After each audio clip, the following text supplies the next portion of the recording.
and welcome to War of the Weirds, a war between friends. The stranger the discovery of the greater chance of victory. It's been 14 full days since the war began. Broomy stormed into battle with the Tanganyika laughter epidemic, and Mystic struck back with the tale of Count von Kosel. The public cast their vote to decide the winner of the battle, but to the shock of all, it ended in a stalemate. Half the public on one side and half on the other. Whose army will be the one to turn the tide in this war that has only just begun? Let's find out by bearing witness to the second battle on record. The Humanzee experiment versus Kenneth. What is the frequency? Welcome back to War of the Weirds. My name is Broomy, and I'm here with Mystic. Hello, hello. So, what do you got for us? Well, so I have another topic in the same vein as Mad Scientist. It's a little biographical about a doctor. His name is Ilya Ivanovich Ivanov. He's born in Russia in 1870, and he was a professor and researcher at the, I'm also going to go ahead and apologize in advance if I mispronounce any of these words, Askania Nova Natural Reserve. You didn't. Yeah, a protected area in Russia. Oh, you've been there before? Oh, yeah. Okay, Askania Nova? Cool. Yeah, cool. Yeah. We're going to talk about, Kazakhstan and stuff like that later on. So, I'm just, setting the record that I probably will mispronounce a few words. Okay. I'm really trying to get an angry email. So from a listener, that's a goal that I have. That's part of the resolution making this podcast. Good. Is to get at least like an angry letter per episode, preferably per word that I butcher. But we'll see. Yeah, you didn't quite accomplish that last episode. Yeah, which was sad. Not yet. But we're just starting. So, yeah. So he was a scientist and researcher at a protected natural environment in Russia. It's pretty harmless. He began his descent into madness and disavowed scientist status when he began working for the State Experimental Veterinary Institute and the Central Experimental Station for Researching Reproduction of Domestic Animals. And what's going on? Like, I don't even. Yeah, that's a lot. I'll explain those. And then the last one was the Moscow Higher Zootechnic Institute. So the middle one there is where he went a little crazy. The Experimental Station for Researching Reproduction of Domestic Animals. So, sounds spooky. Kinky frog sex? Yeah, pretty much. Okay. Large mammals, the bigger the better. Sure. And real quick fun fact, while I was researching this topic, I was looking at a couple different sites and articles and things, but I also look at Wikipedia for like basic life facts, and I found some typos. So I had to make a Wikipedia account and log in and correct the typos. So I contributed. That's my legacy from life. I contributed to the Wikipedia article. Maybe one day you can all be as cool as me. So everybody can do it. I know. Even if you correct typos, though, I've corrected a thing on Wikipedia before, and it's a fact what I corrected, and they just undid it because they're like, "You're not a fucking super tier 4 Wikipedia man." I wasn't even gonna make an account, but it's like your IP address will be public. I'm like, I don't want to do that, so let's. I don't know much about that. Sounds scary, but so it was really just they cut off part of the title of the institute. So I just and then it was like instead of domestic animals, it said researching reproduction of for the Moscow Higher Zootechnic Institute. They cut off. Anyways, whatever. You can all go and correct that now. So you may not have heard of Ivanov, but he's the scientist that's credited with developing practical methods of artificial insemination. And he had great success with horses and domestic animals. And the technology that he developed is still used in science. Like the methods and stuff that he came up with are still used for artificial insemination. So he's turkey baster, right? Right, exactly, and just squirt it up in there. So he's contributed a lot of good things because he's enabled couples that otherwise, or people, even individuals that otherwise cannot have children, to have a family. So it's a pretty good thing. His goal was not so much human based. He was, like I said, working with reproduction of animals. Wanted to develop methods to strengthen the breeding stock of farm animals. So his methods allowed stallions to fertilize up to 500 mares as opposed to just a few dozen.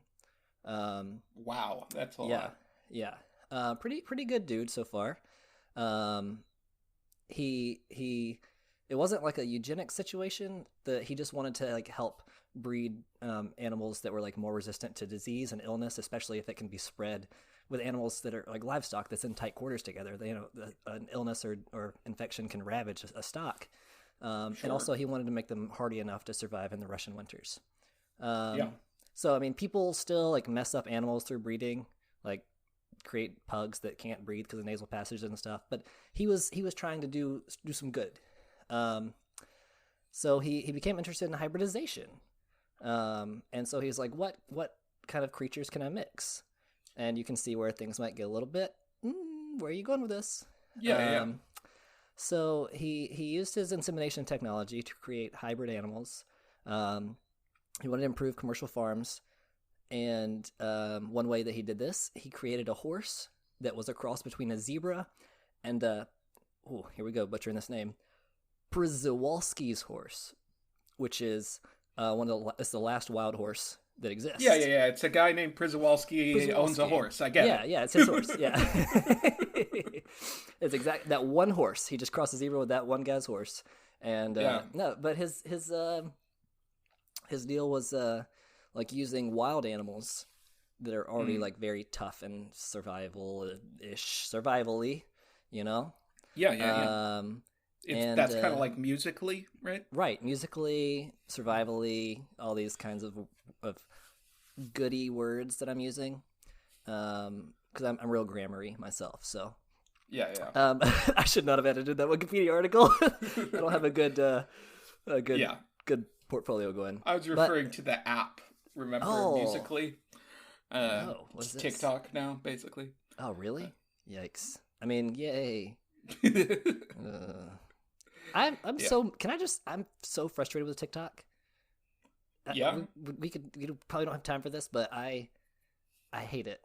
I made an account. Mm-hmm. No. Sorry, I didn't even make an account.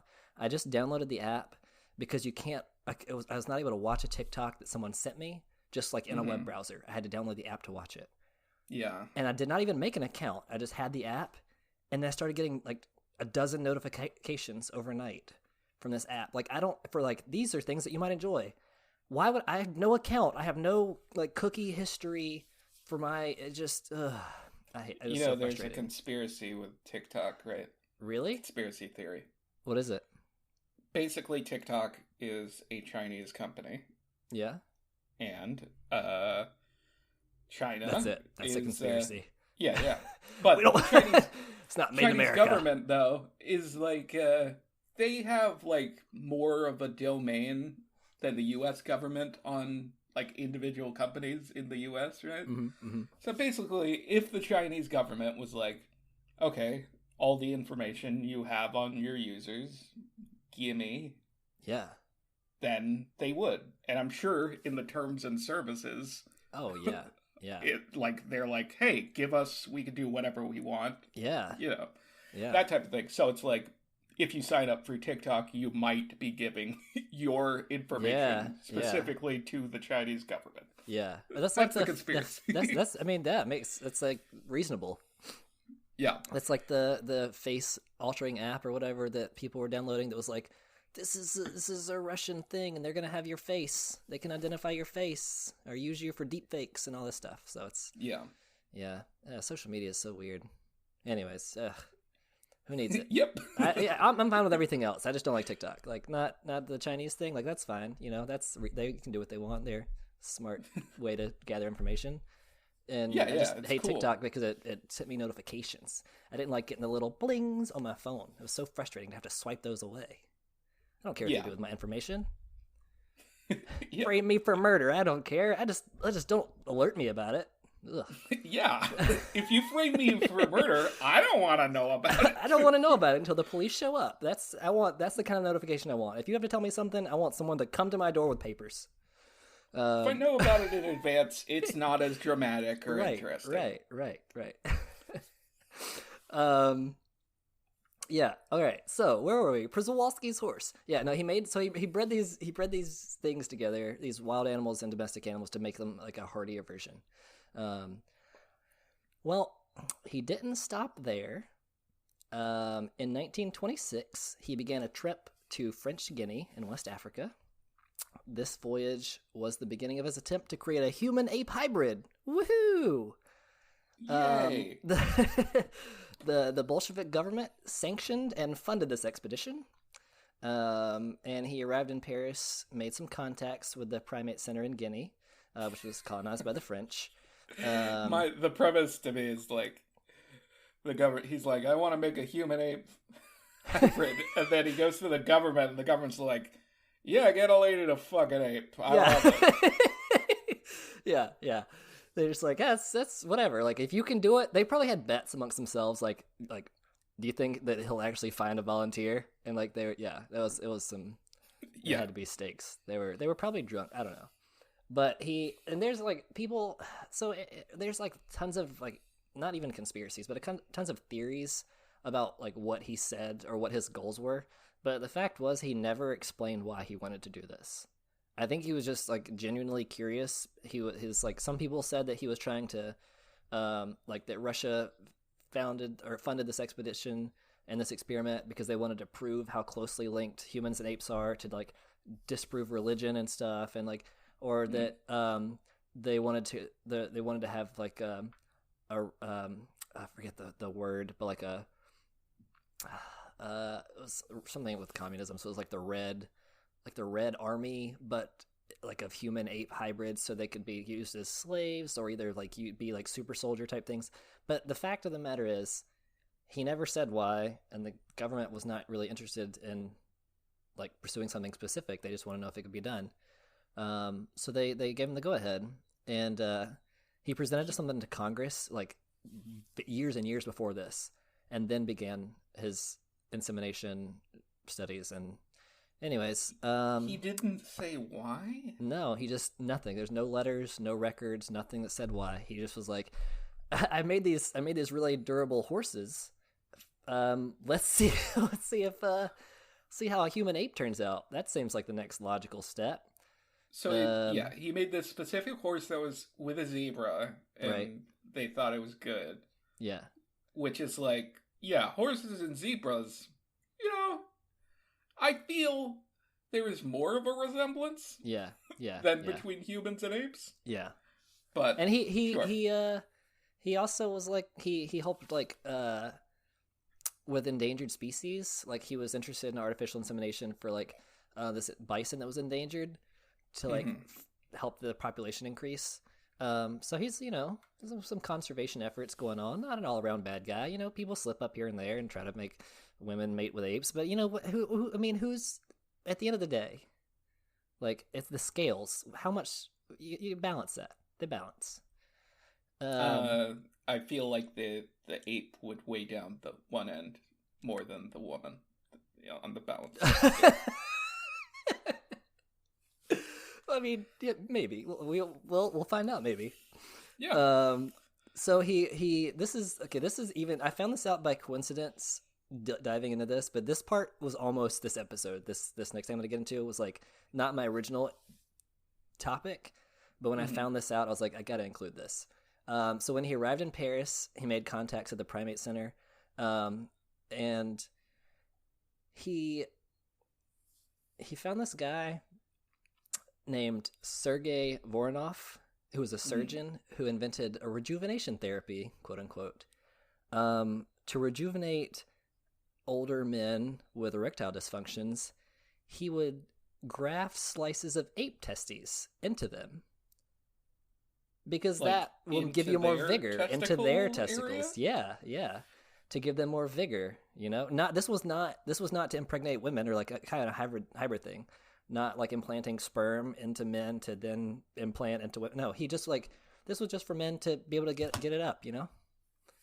So, once again, like, doing good things for humanity. Yeah. Did it work for... I mean, no, but But you got those extra balls now. Yeah, you got some extra stuff, you know? So, I mean, maybe it was like a placebo effect that they felt better, and there was maybe like psychologically... I don't know. How? How would you feel better? If you look down there and you're like, yeah, look at that. I don't know. I mean, look, something bigger's down there. Yeah, something's different. But when he arrived and he was looking at all the captive chimps there, and they were too physiologically immature to use in his experiments. So he was in Paris learning how to like capture and subdue chimps, which is when we spent some time with Sergei Voronov. And that's a funny sentence. Yeah. He was in Paris learning how to capture and subdue chimps. Well, he's gonna make a mate. Yeah, it's just funny to think of one man trying one man. to do that. Like Colosseum style. Yeah, apes, they're so strong. They can just like rip people apart. But so I don't know. Yeah. And rightfully so. If you're trying to use them for stuff like this, they have a right to rip you apart. I'm going to go on a limb and say that. I'm going to take a stand there and say that making an animal mate with a human is not right. Call me controversial. You know what? I'm going to agree. I know, it's weird. Thank we you. both Brave have the same opinion on this. Yeah, but I know. I feel like they don't always have as good a reason to do it. True. Very true. Very true. So, he's in Paris. Ivanov, our mad scientist, transplanted a human ovary into a chimp named Nora, and then inseminated the human ovary inside the chimp with human sperm. So this was not like a hybrid thing. This was just to see like gestation and stuff like that. Sure. And then I don't know what happened, and neither does he, because while he was waiting for that, he went back to Guinea to capture more chimps to use for experiments. And he was starting to get a little frowned upon in the scientific community. And, why? Yeah, I know. They're not even giving him a chance. He inseminated 3 chimps, and then came up with this was with inseminated 3 chimps that had human ovaries in them with human sperm. So no crossbreeding yet. Yeah. But that's when his from there he was like, all right, let's see if we can be like human sperm and ape ovaries, or ape sperm and human ovaries. And then the French government was like, no. We're gonna draw the line here. We can put ape testes into men so that they can feel good. Naturally. But we can't do anything with the women. You know, patriarchy. I mean, also the putting of human ovaries. Like, why didn't that? Like, I know it's not like. Well, some of them like fertilized. Sure. It was just a matter of like the ape body being able to carry it to term, and it didn't go well. But it was just like a surrogate. I mean, yeah, but still, you would think if the French government is getting upset over, like, I agree, maybe they should, right? But why aren't they upset over this ovaries into an ape thing? I don't know.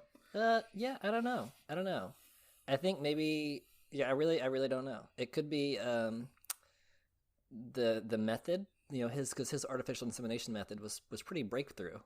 And so they didn't know all about it, and they were just like, "You mean a man and an ape, or a woman and an ape?" And they were like, "No, we don't want to know any more about this." I don't know. Maybe it was like ethical reasons, but yeah. So he moved his experimentation to the Soviet Republic of Abkhazia. Does that sound right? Abkhazia. And it's Abkhazia. So. Bless you. He sought to restock his apes, and then he found 5 women that volunteered to carry the human-ape hybrids. Yeah. So upon a little bit more research, some of these women were like in the prison system, and so they're already a vulnerable population, and they could just be like doing what they want to do, or doing what they can do to better their situation, or Maybe they weren't in the right frame of mind. Is this in the Russian region? This was in. No, this was. These are Russian. Yes. Sorry, I thought you were in the Russian region, Africa. No, these were Russian women. Yeah. Okay, checks out. Yeah. It's just the stereotype of Russia is Russia that, just a little wild. They're ambitious, definitely. Yeah. He found the 5 women. Unfortunately, most of the chimps died before they could arrive at his nursery and lab.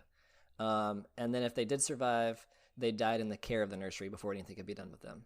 So apes are super susceptible to human-borne diseases.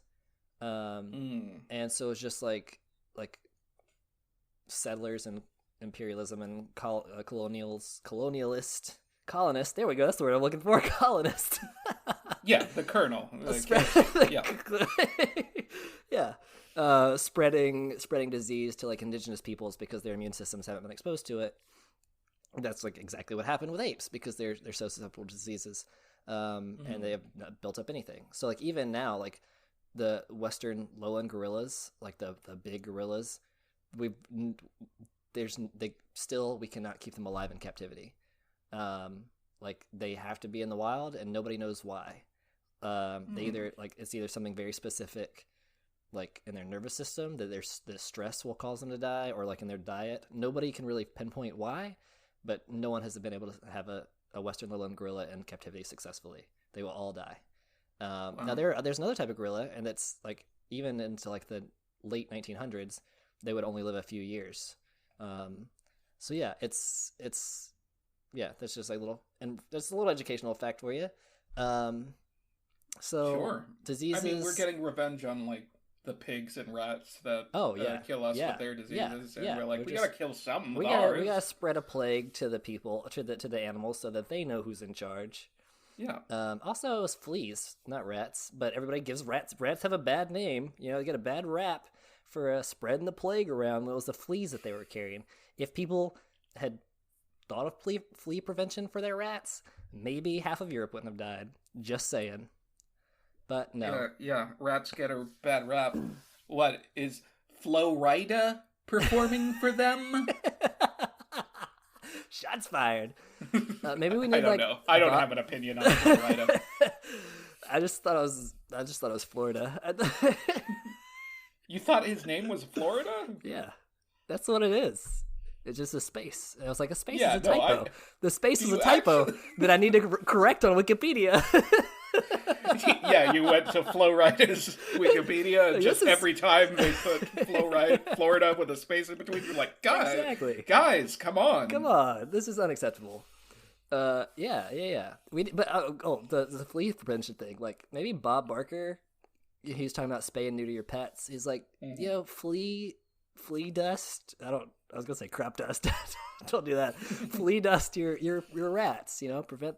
Only you can prevent the next plague. He could have teamed up with Smokey the Bear. It was a whole big thing. But rats are the scapegoats or the scape rats for human disease. Whatever. You also said rats get a bad rap. It's just a funny phrase. Oh yeah. By the way. Yeah. I wanted to make it a pun with like rat and rat. You could have just said rats get a bad rat. Yeah. That wouldn't have made sense exactly. Because I knew what I was trying to say, but yeah. It's fine. Where are we at? So we have 5 volunteers. There's 1 ape left. His name is Tarzan. That's the way you said that. It sounds like you're like the narrator in a porn. 5 ladies, 1 ape. Let's see what goes down in this week's episode of The Bachelor. I don't know. Anyways, he. That's a funny Tarzan. I would watch that, and just. Just a bunch of Jane Goodalls trying to get the attention of this ape. Yeah. You have Jane Goodall, Diane Fossey, and I forget who did orangutans. I forget who that was, but there was another lady. But just have them. Yeah.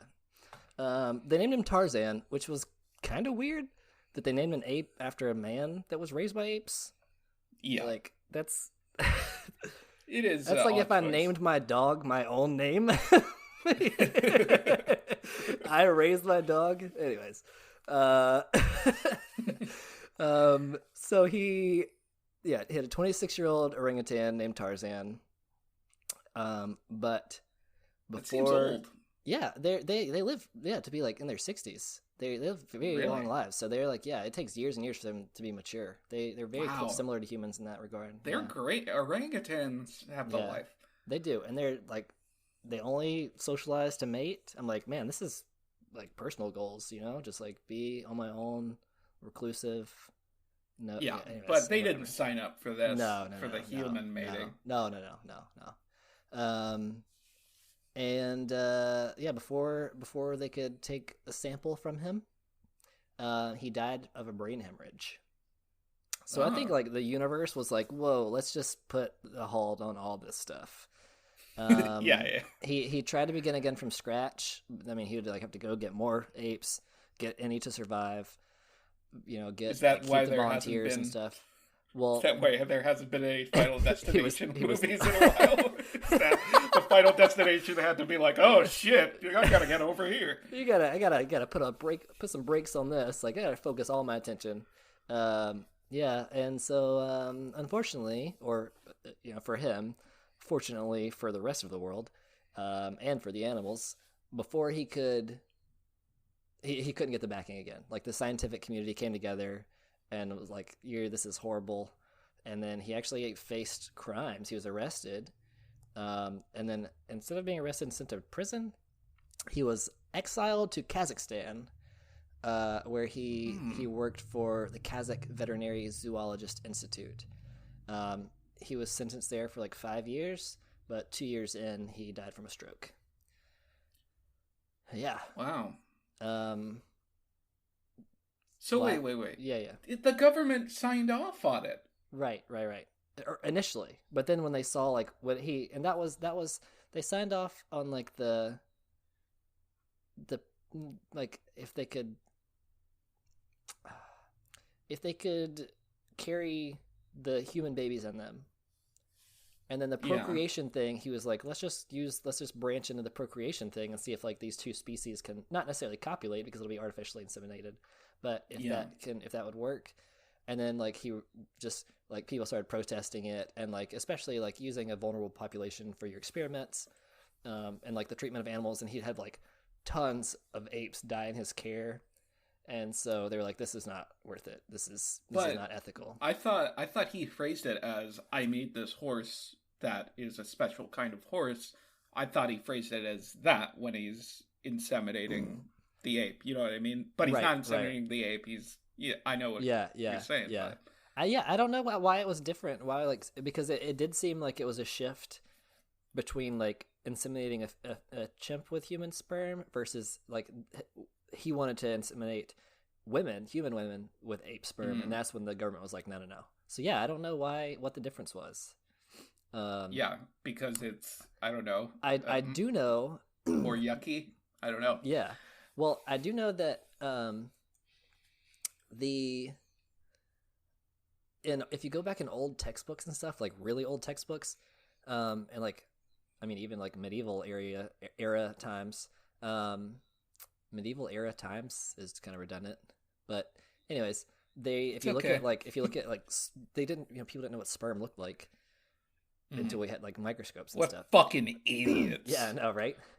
So they really genuinely thought, and this is like there are illustrations of this in textbooks, they thought it was just full grown humans in the man's sperm, and that he just deposited in the woman, and then it would just grow to size. It was not like the both parts are necessary.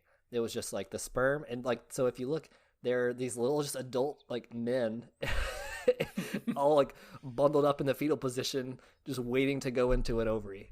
It's very, very odd, but that's what people believe. So maybe it was something about that. Like, we can put the man sperm because it'll be little men or little women but we can't put the ape sperm in the woman because it's a full-grown ape in his sperm. So shit. Yeah, you're right.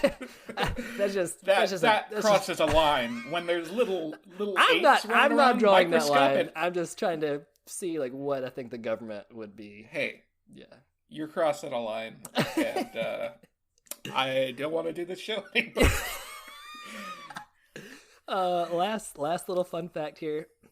Yeah. Ivan Pavlov, the guy credited for like classical conditioning. Mm-hmm. So just in case the audience doesn't know, he would always like he ended up discovering that he could pair a stimulus with something that has this neutral, and then get the same response from the animals. So the example was like it didn't begin as a bell, but he noticed it by happenstance that like when the door would open, the dogs knew they were going to get fed. And then they would start to drool. So then, like, they started associating the door opening with food, and they drool, even if there was no food present. And he noticed this, and it was like, let's pair it with a bell. So we paired food with a bell. So every time the dogs heard the bell, they start to drool. Mm. So that guy, very famous, very important figure in psychology, actually wrote the obituary for our ape hybrid scientist, Ivanovich Ivanov. Hmm. Yeah. What did he say? He wishes he was me. Like we went in two different directions here. You live in infamy, and I live in just fummy. Fummy, yeah. Yeah. So human-ape hybrids. Wow. Yeah. That's a doozy, sir. Yeah. A bizarre, and gross microscopic ape doozy. Yeah. So now I've got a thing for you. I've got a war to wage against you. Will it tickle my fancy? If it does, I will think you're disturbed. No. So the thing about this thing I'm gonna be talking about is this is a thing that people know about. Okay. But I didn't know about. Okay. I'm intrigued. Are you just an idiot or no? It's something that I believe our parents' generation would know as a reference. Okay. Like a reference for us that we would know is like, Kanye interrupting Taylor Swift or whatever. Right. But maybe our kids wouldn't because it's not that notable, but it is like a cultural reference to us. Yeah. I don't want my kid to know who Kanye West is. I have failed good luck. I have failed as a parent if my kid ever finds out or cares about Kanye West. Wow. Yeah. Good luck with that. But yeah. So do you like REM? How do you feel about that band? I've only heard 2 songs by them. My dad. So I know like "Losing My Religion" is like the popular one, right? Yeah. I just remember my dad used to show me back when we had our old desktop computer. Although, technology has gone full cycle because we went from like huge bulky desktops to like tiny little laptops, and now I have like a big bulky gaming desktop again. So, anyways, but we used to go, and I'd sit on the couch, like leaning over the back of the couch, and look at the computer, and he would play me classic rock songs and teach me like the history of classic rock. And he played an REM music video or something, and it was like. It looked like a Rascal Flatts video. Like he was like in a dirt road and like he had the paint over his eyes or something. And I was like very confused as to what was going on. And my dad was like, "This is innovative." And I was like, "What? What does that even mean?"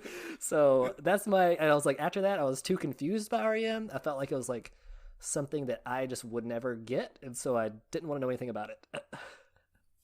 Yeah. It's funny because this story is not about REM at all. Oh, okay. But...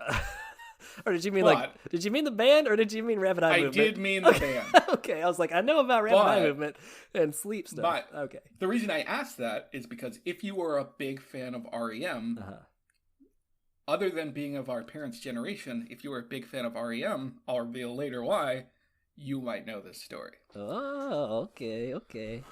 So, foreshadowing. This is the story. You know who Dan Rather is? I'd rather you didn't ask that. But yeah, wasn't he like a news guy? Yeah, he was a news guy for a long time. He's one of the more well-known news guys. From the 60s, he covered Watergate. Oh, so he's like investigative journaling. Well, he was a news anchor generally, and he would go, he would be on the scene places. Right. But yeah, he's very popular news guy, and it's October 4th, 1986. Okay. Around 10:30 p.m.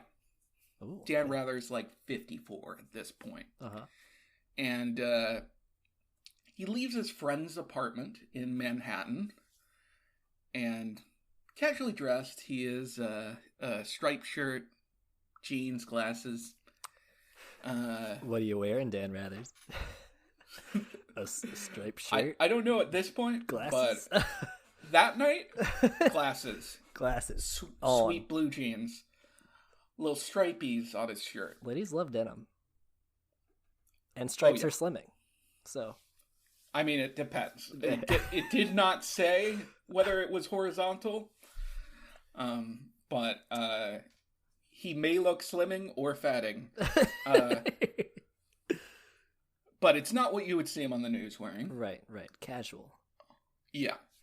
And he starts walking down Park Avenue to his apartment from his friend's apartment. And he walks for a little bit, and out of nowhere, two well-dressed men walk up to him, and they look like they're in their 30s. And one of the men aggressively says to Dan Rather, "Kenneth, what's the frequency?" And Dan Rather's like, "You've got the wrong guy." Right? Because Dan Rather's not Kenneth. I mean, I don't know. He has an alias. Maybe this is part of his secret life. No, it's not. His name's Dan. Oh, okay. His name's Daniel. So you say. It's Daniel Rather. And then, so he says, "You've got the wrong guy." And then that guy punches Dan Rather in the face. What? The guy who asked, "Kenneth, what's the frequency?" Right. Dan Rather's like, "You've got the wrong guy." That guy punches Dan Rather in the face. Well, Dan Rather hits the pavement. Yeah, because that's Kenneth being sassy, you know? You've got the wrong guy? He called him by the wrong name. Yeah. But, so, Dan Rather hits the pavement. Dan Rather immediately gets up and runs into a nearby building lobby. Right. These two men chase him, and they say it again. "Kenneth, what's the frequency?" Is he like a sleeper cell or something? He's gonna like come to life and have kung fu moves or something? You think Dan Rather is a sleeper cell? Maybe that's his code word or whatever it's called. What's there, like a key or? I had not heard that theory, but that's a funny theory. It just didn't work. Oh yeah. It was a Kenny. Shitty sleeper cell. It was Kenny, not Coma Kenneth. cell. You butchered it. It was coma cell. So he says it again. "Kenneth, what's the frequency?" And then he punches him again. Dan Rather's knocked to the ground again, and they start kicking him on the ground in this building lobby. Okay. And they're saying, "Kenneth, what's the frequency?" Now both of them are saying it. First it was just one guy. Yeah. And the doorman of the building he walked into sees it. I'm going to interrupt you real quick to say I'm a little bit disappointed by the dynamic between these two guys. If they're going to do something as outrageous as this, like the one guy staying completely quiet, like a whole Penn and Teller act, you know, that would have been good. But now they're both punching him and saying, "Kenneth, what's the frequency?" I'm kind of like lost interest in them as a protagonist in this story. You know, it's like I'm disappointed by their lack of creativity on their part. But that's just you think they weren't committed enough. Right. They needed to have a persona each. They can't both be doing the same thing. Like, you don't have good cop, and bad cop. Like, it's all about the dynamic that makes the, whatever. They're amateurs. They're amateurs. They are no Penn and Teller. Penn and Teller. All right. So, hotel, or the lobby, the guy comes out, sorry.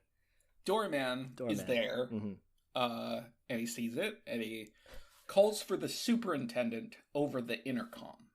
The superintendent of the building. I thought it was going to be a superhero at first. Doorman is there.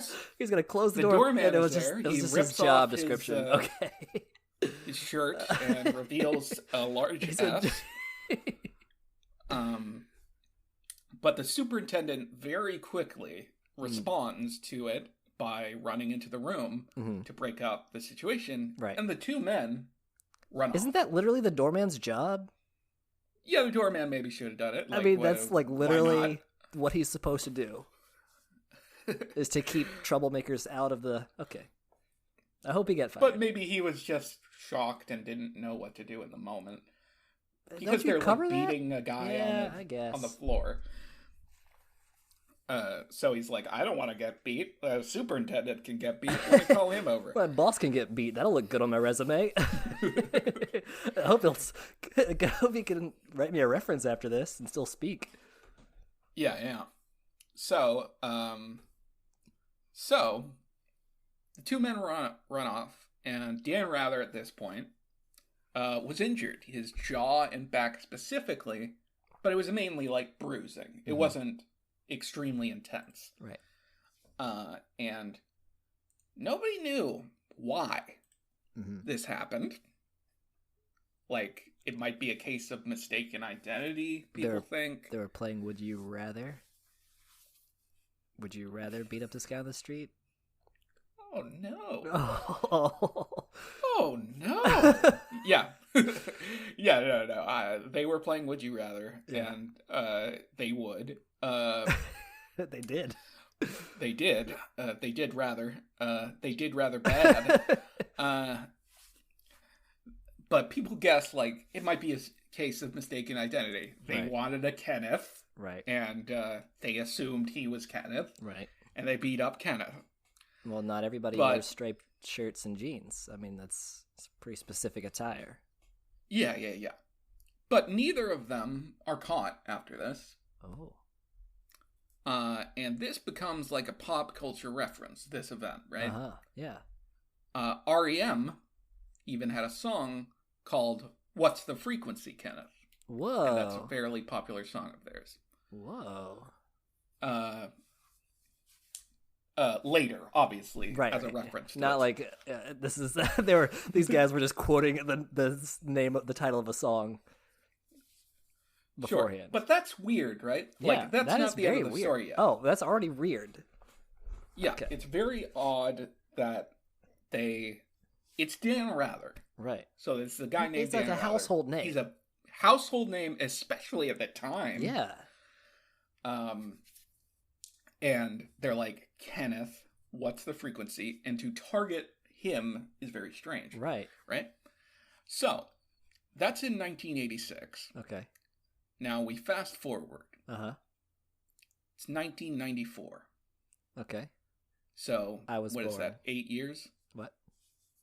I was born. The year you were born? Yeah. Well, as you were a small baby. Yes. 1994. A suckling 5 p.m. babe. Okay. I'm sorry. Yeah. New York. Again. It's Rockefeller Center, though. Okay. Is where this takes place. They are outside the studios of the news show Today, I believe, is now the Today Show, but back in the day it was called Today. Today it's not Today. Today it's Today Show. Yeah, you got it. Okay. 46-year-old man named William Tager bangs on the studio door.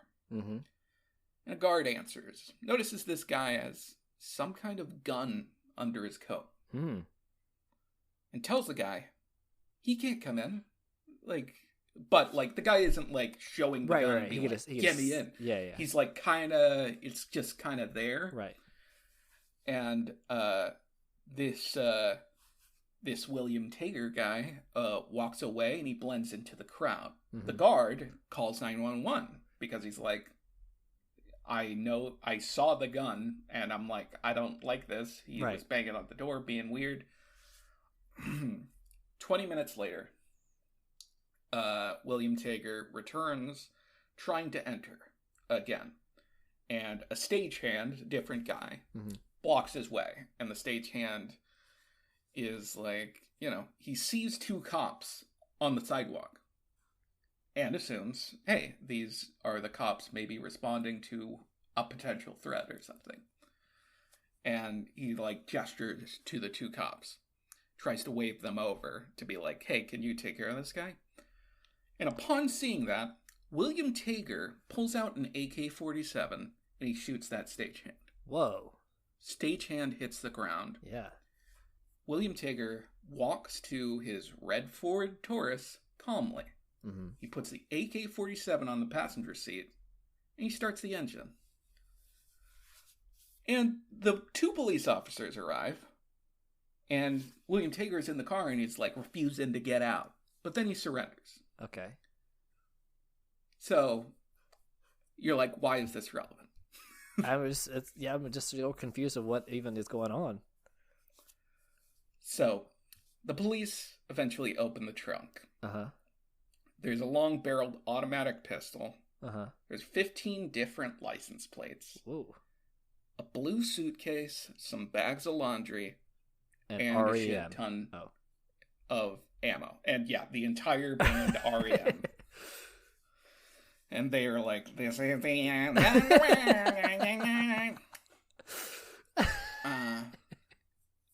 Because they didn't like being back there in the trunk. So, we find out a little bit more about William Tager after he's arrested. He's been arrested in North Carolina for soliciting prostitution, and he had some parking violations, but there's nothing violent in his criminal history or whatever. And after the shooting and his arrest, William Tager also claimed responsibility for the assault on Dan Rather. But the cops didn't investigate because the 5-year statute of limitations would have expired by that point. It's like such a bizarre mystery, and they're just like, yeah, can't be bothered. Yeah. Because if they found out, they couldn't, do anything. Right. About the assault. Why even understand that? Okay. And they already got this guy for attempted murder. Yeah. But there was another guy involved. There's like some kind of preventative I don't know. Whatever. What do you mean the other guy involved? Like weren't there two guys involved in the the initial assault? Yes. Yeah. If this is what one guy escalated to, if it's him. Sure. Yeah, okay. But he was examined by a psychiatrist. Mm-hmm. And apparently, William Tager believed that hostile messages were being broadcast directly to him through the news. Thought the news was talking to him. Oh, okay. You targeting and attacking him specifically. Yeah. The frequency he was talking about was more than likely referencing that. What's the frequency? Yeah. Stop attacking me type thing. Yeah. Or like trying to stop it or get revenge. Yeah. Whatever. So the psychiatrist wanted to see if William Tager was lying because this was a news story. Right. So he could just be claiming responsibility for it. Right. Because he hates the media because he thinks the news is talking to him. Right. Or, there's also, there's like copycat things, like people do stuff and like write notes claiming to be certain serial killers or whatever, like just for their own either amusement or publicity or. Yeah. Sure. Yeah. But he wanted to see if he was lying. So, 3 years later, he's able to contact Dan Rather and tried to see if the memories that Dan Rather had, how they matched for William Tager's memories of the assault. Yeah. And basically found that many details were recalled fairly identically, specifically like very specific details of like the building that they went into. Mm-hmm. That type of thing. Yeah. And then the next year, Dan Rather was presented photos of William Tager, and he was like, yeah, that's one of them. Whoa. That was one of the guys. Yeah.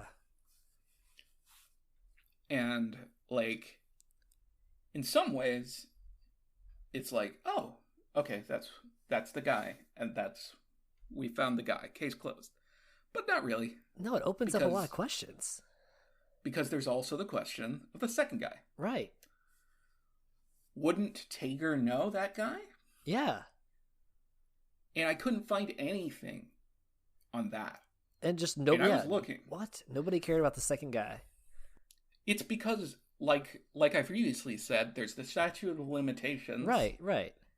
And it's just like, they couldn't get him for that, so like, there's plenty of people that are dangerous in the world, so it's just like shouldn't they at least one of the dangerous people. Yeah, but I mean, you can like be on a no-fly list from like association with somebody. Yeah. So I mean, there was just a student deported because he was an Iranian student here that was deported because like they said that his family had ties to a terrorist group. And like his defense is saying like, no, they're thinking of somebody else. Like this isn't, but like, so if like those measures are taken, like shouldn't, if there's like people going around assaulting people, like some kind of association, like you should still try to figure out who it is. I agree, but it's just like there's plenty of dangerous people all the time. So it's just like he's one of the dangerous people. Maybe he didn't do anything. Maybe he did. I mean, you can just like ask him, like write the guy a letter into prison and say, who was this dude? Yeah, they might have asked him, but they did not release the idea of asking him or who it turned out to be to the press. Right. Yeah, because I guess maybe that would have given the guy a heads up, or. Okay, sure. Let's also. Can I just the guy? So the guy has some sort of mental illness or something. Right. Like there's like aberrant salience is the term. That when you like give meaning to things that don't mean anything. So like the news broadcasts they're regular news things. He's not being targeted, but he that's what he believes. But and so that's understandable. Like I can see where that would be something that somebody can believe. I mean, it's bizarre, and then the measures that he went to are certainly over the top. But the second guy, did he just believe it too? Or was that's the biggest mystery. That's in this like two people dreaming the same thing. Like what? It's very. That's the strangest part of the whole thing to me is that I think it's a whole weird story or whatever. But there's a second man. There's one that has a very specific delusion, right? And it's like, does this other guy like also believe that the news is targeting him as well, or does he just like agree that like this is happening to my friend, that William Tager's being targeted, right? Yeah, and like you'd what this and like, but even if he just say he was a friend, right? And like say it's me and you, I come to you and I say like I'm being targeted by the news, by the media, like these news stories they're really like subliminal messages and stuff, and they're telling me these other things. Even if I really believe that, like you would have to also, like you would be like, no, that's not logical. Like you need to get some help. It's not logical. Even if I believe that, guess what? I'm probably not going to assault a guy. Right? Yeah. You're like, probably not. Like, what do you want to do about it? Let's go beat up the guy. But also, okay, but then again, why would they call him Kenneth? Like, there's something more because that if I have a personal conspiracy. Okay, because like it would just be like, Dan, why are you doing these? Like, why what's the frequency? I guess would still work out. Like, what's the frequency of the... So I left out very small details at the beginning so that I could bring them here, and I didn't want to weigh down the story. Right. Because, So, Dan Rather's friend, whom he left at the beginning of the story, was David Buxbaum. And David was the vice president of news coverage and operations for CBS. Uh-huh. And he's a friend of Dan Rather. And Dan Rather did not walk far from that apartment before getting assaulted. Mm-hmm. He walked a block. Mm-hmm. And my uneducated guess is that they somehow found out where David Buxbaum lived. Right. And for whatever reason, they had Kenneth that they were expecting to visit David Buxbaum. Uh-huh. And they identified Dan Rather as that Kenneth. Right. Then assaulted him. Right? Yeah. So, after looking into it, and I did this last night, by the way, because I was like, I'm curious. Right. Let me see what I think Kenneth is. A prominent producer of the last few years of Walter Cronkite's Evening News, which was the show that preceded Dan Rather's. Mm-hmm. Dan Rather took over his slot when he retired or whatever. The producer, a prominent producer, was Ken Davis of Walter Cronkite's News. And Ken Davis produced at least one episode of Dan Rather's news show, which is not a lot, obviously. Right. But it's still. According to IMDb, he produced one episode, but it's just it's weird. There's not details of every single news episode. I was going to say that would be really weird. Cast and crew playing Dan Rather. Yeah. Dan Rather. But Ken Davis. Yeah. It's possible that Ken Davis would have a relationship with David Buxbaum. That is who was the head of news at CBS. Yeah.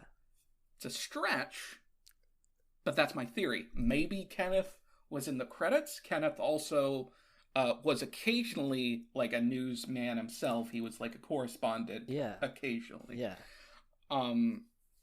So yeah, they waited outside of Buxbaum's address. For some reason, whatever reason, they were targeting Ken Davis, and they tried to follow him, and they believed for whatever reason he knew exactly what frequency they were targeting, you know.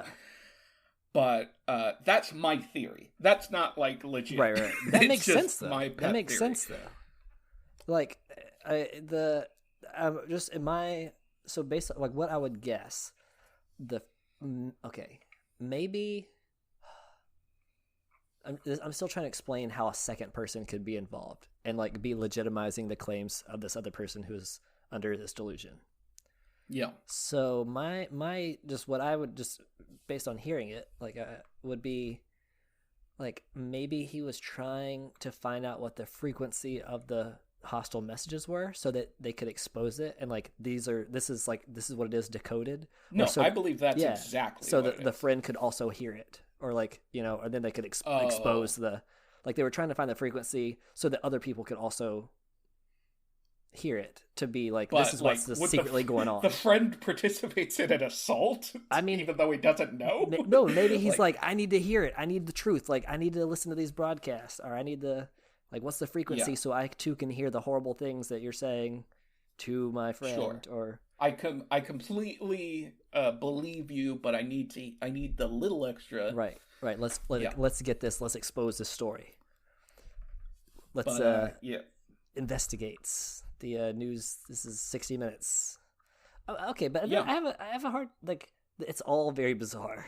The circumstances of it, the mystery of the second person involved, but also, why would Dan rather not be interested in contacting this guy and being yo, dude, what, WTF?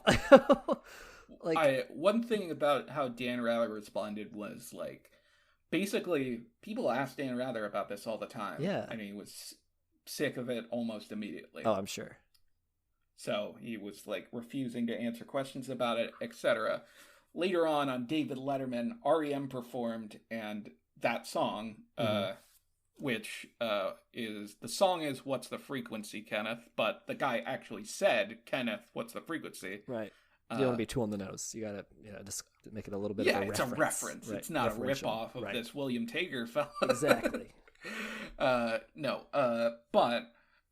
Dan Rather performed that song with REM. Oh. That was like a few years after, not after he did actually, a bummer note to end on, he did kill that stagehand. Yeah. By shooting him with an AK-47. Yeah.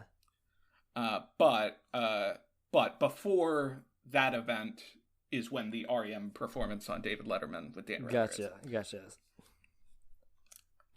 So it wasn't particularly in bad taste. Right. It's not like, yeah. That's a good clarification to make.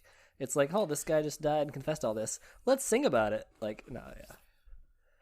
But that is my very weird story.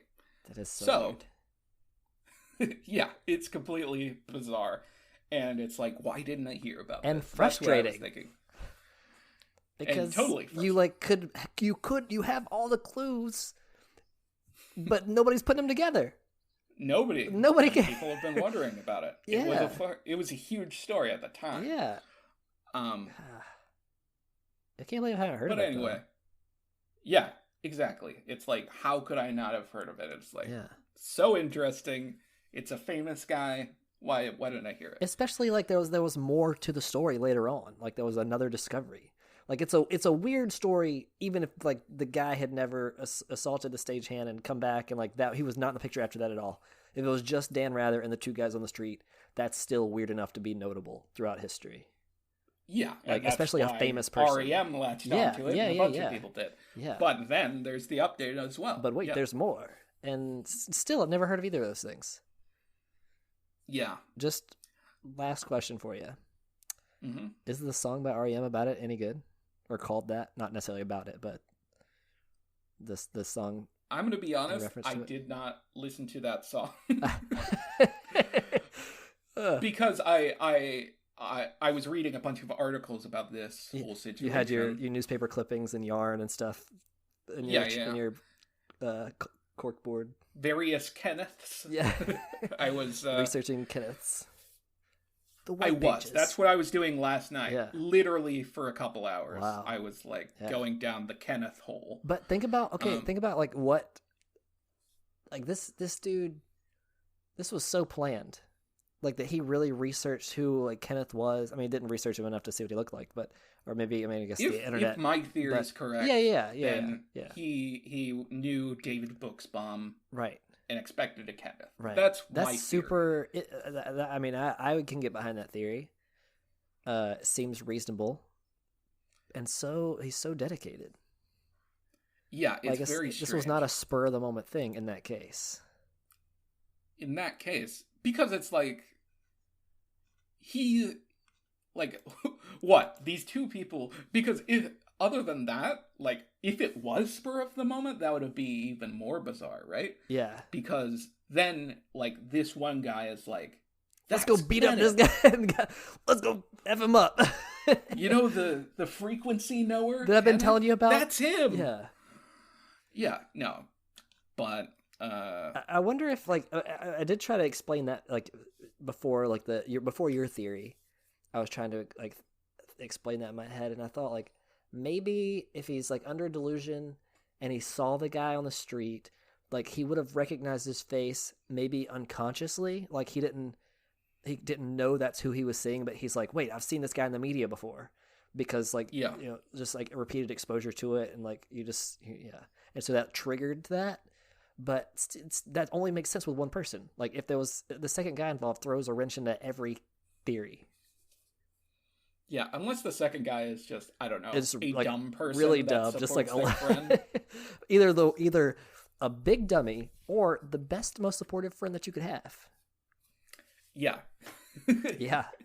Maybe he like Either hired him. You can't blame the second guy. Second guy's a great guy. He's a great guy. He adds to the mystery. He's frustrating me. Maybe he's like somebody he hired on Craigslist. Like, hey, I'm gonna go beat up somebody. I need somebody to come with me. And this guy's like, yeah, okay. Yeah, but let's move on. Let's talk about that. You can vote on which of these is the stranger story. Yes. On our Twitter page, which is War of the Weirds. Correct. And we didn't mention it previously, but there are stakes. Woo.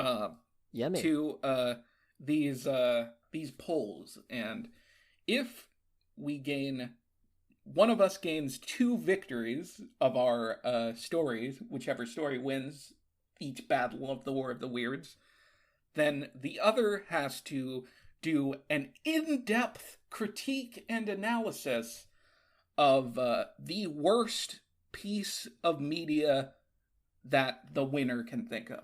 Right.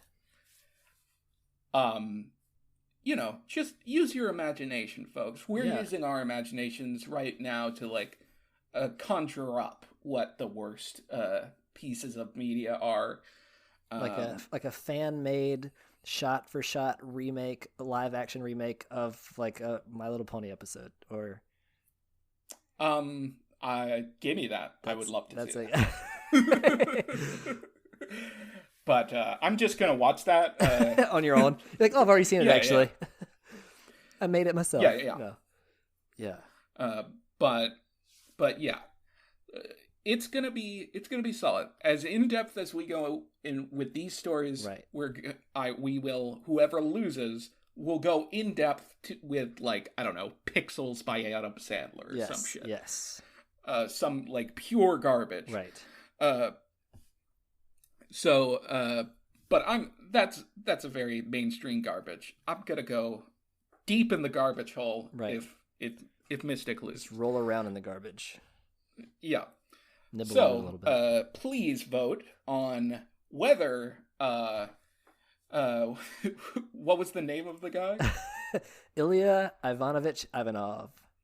What are we going to call this episode? We're not going to say that. Human-ape hybrids? Or is that giving away too much?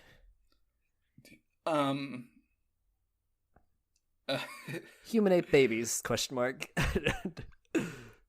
don't know. You didn't go to articles that had an official title. It's about this guy, basically. Yeah. So the Humanzee is the name of the Humanzee. Was the oh, that's perfect. The quote that they're Humanzee experiment, right? Versus Kenneth in quotations. Kenneth, what's the frequency? Right.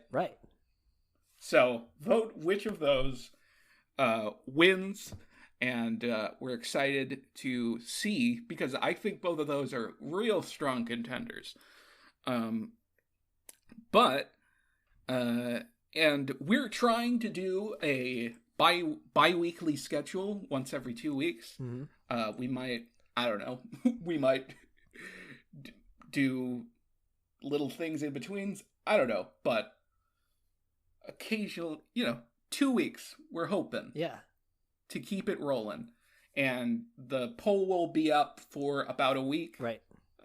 So have a great day and life, and we'll see you on the next one, folks.